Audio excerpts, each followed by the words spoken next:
কবরের প্রথম ঘন্টাতেই তুমি বুঝবা আখিরাত কত কঠিন।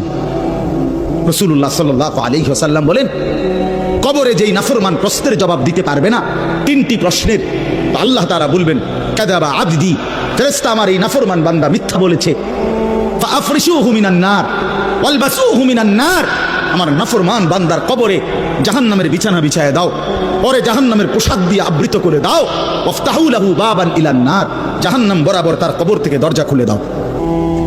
ওফো, আল্লাহ নবী সাল্লাল্লাহু আলাইহি ওয়াসাল্লাম বলেন, তখন কবর তারে, ফেরেশতা যখন তাকে রাইখা যাবে, কবর তারে ডান দিকের মাটি বাম দিকে একটা চাপ দিবে, বাম দিকের মাটি ডান দিকে চাপ দিবে। আল্লাহর কসম, নবী বলছে হাত্তা তাখতালিফা আদলাউহু, ডান পাশের হাড্ডি এবং এই পাজরের হাড্ডিগুলো করকর করে ভাঙ্গা বাম দিকে চলে যাবে, বাম দিকের গুলো ডান দিকে চলে যাবে। ভাইয়া আমার, তুমি তোমার উপরে রহম করো।